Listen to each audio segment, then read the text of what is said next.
Olá, meninas! Então agora vamos falar um pouquinho, dando sequência, vamos falar a parte 2, sobre a morte. Estamos falando sobre a morte.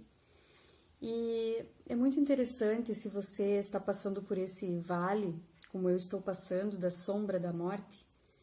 É muito difícil que você já não tenha ouvido até agora alguma coisa sobre o Salmo 23, que normalmente as pessoas lembram muito desse salmo no momento que estão passando pela dificuldade. E nesse Salmo 23, o famoso Salmo do Senhor é meu pastor, nada me faltará, existe o versículo 4, que fala assim: ainda que eu ande pelo vale da sombra da morte, não temerei mal nenhum, porque tu estás comigo, o teu bordão e o teu cajado me consolam. Então, nesse momento, esse salmo é muito famoso, Muitas pessoas lembram desse salmo no momento que estão passando por dificuldade. Uma coisa importante é lembrar que a Bíblia não fala para nós, não dá garantia nenhuma de que nesse mundo nós não teríamos lutas. Não é porque você crê em Deus, não é porque você é uma pessoa boa, porque você não faz mal para ninguém, ou porque você ajuda alguém ou ajuda alguma instituição, que você é visto de forma diferente perante Deus. Não é assim. As aflições do mundo, elas são inerentes a todos nós. As doenças, as dificuldades, as lutas, os enfrentamentos. Não é porque você faz o bem que você está protegido disso. Isso às vezes são coisas da nossa mente. Nós nunca tivemos uma promessa na Bíblia que nós não teríamos aflições, ao contrário. Jesus fala exatamente, no mundo tereis aflições. Então, existem as dificuldades da vida. As pessoas morrem, as pessoas têm um tempo de vida e elas, por algum motivo ou outro, elas morrem. Então, as coisas do corpo, as coisas que afetam o corpo, elas são inerentes às pessoas. Lá em Eclesiastes fala muito bem sobre isso, que o sol nasce sobre bons e maus.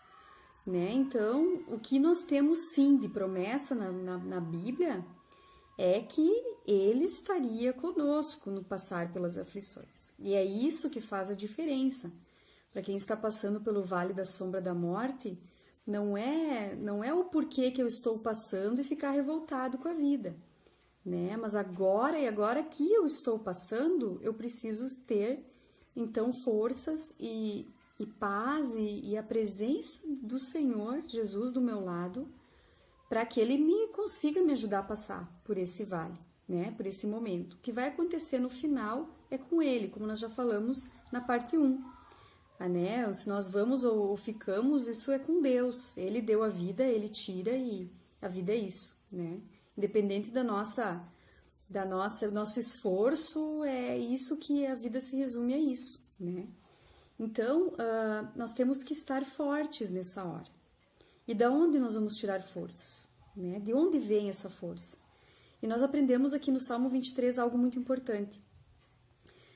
Literalmente, as ovelhas e o pastor. Davi era pastor, E ele usou em Salmos o que ele conhecia, a realidade dele como pastor, para explicar, e para compartilhar as experiências que ele tinha com Deus, como o pastor que ele era. Então ele comparava ele como quem é Deus e as ovelhas conosco, com os filhos de Deus. E algo muito interessante é que até hoje, lá no Oriente Médio, alguns pastores têm a mesma prática. Quando as ovelhas passam pelo vale da sombra da morte, ele é um vale que ele existe, São lugares tortuosos, difíceis, escuros, onde os predadores se espreitam para poder pegar as ovelhas quando elas passarem por esse lugar. Mas passar por esse lugar é necessário para chegar, então, à pastagem ou para chegar à água, Que sem elas não dá para viver. Então, passar por esse vale não é para todos, A Bíblia fala que, literalmente, ainda que eu passe, Então, algumas pessoas são conduzidas por esse vale, Eu sou uma delas, talvez você seja outra. E como nós vamos agir nessa hora? Pegar esse exemplo para nós, Lá, quando o pastor pega o seu rebanho e vai passar pelo vale, a primeira coisa que ele faz é começar a cantar para as ovelhas. Então ele canta para elas e elas automaticamente começam a ficar em fila indiana, tem que ficar uma atrás da outra.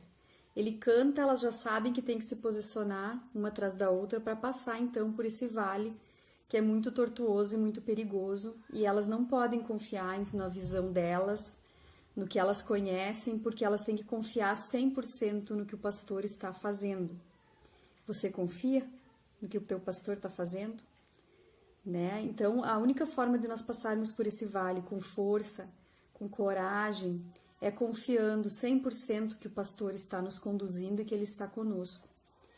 E ouvir a voz dele, né? Procurar ter paz no coração, ouvindo a voz dele, lendo a palavra dele, ouvindo louvores, estando com as pessoas que nos ajudam, né? E sempre buscando não confiar nos nossos próprios passos, porque nossa energia um dia ela acaba, nossa força. Só quem passa por isso sabe o quanto é difícil, né? Então, se a gente não fecha os nossos olhos e confia 100% no pastor, nós nos perdemos no meio desse caminho. E aí é muito difícil de nós levantarmos e prosseguirmos. Outro exemplo, Pedro, né? A famosa passagem de Pedro andando sobre o mar, né? Quando Pedro encontrou a Jesus e viu Jesus andando sobre as águas e saiu do barco e foi se encontrar com Jesus, ele caminhou sobre as águas. Mas de repente ele começou a olhar para os lados e começou a perceber a situação e começou a ficar com medo. E começou a afundar. O medo é nosso inimigo. A Bíblia fala 366 vezes, não temas. E o mais difícil nessa hora, quando a gente passa por um câncer, é o medo. É o medo do desconhecido, é o medo do sofrimento, é o medo da morte, né? E a Bíblia fala que o perfeito amor, ele lança fora todo medo. Então, quando o Senhor está conosco, o amor dele é tão grande que o medo se desmancha, o medo vai embora. E quando a gente começa a ter medo, novamente, a gente tem que pegar esses dois exemplos. Eu tenho que ouvir a voz do meu pastor que está me conduzindo pelo vale e eu não posso olhar para baixo, eu não posso olhar para a água, porque eu tenho que caminhar sobre as águas. E para mim caminhar sobre as águas, eu preciso olhar para os olhos do Senhor. Se por um momento eu perco a minha fé, se por um momento eu perco ele de vista, é certo que eu vou afundar. E eu não quero afundar. Você quer? Não, tenho certeza que você também não quer afundar nessas águas de dor, de sofrimento, de melancolia. Mas você quer ter fé e forças para enfrentar com coragem, enquanto isso for parte da nossa vida.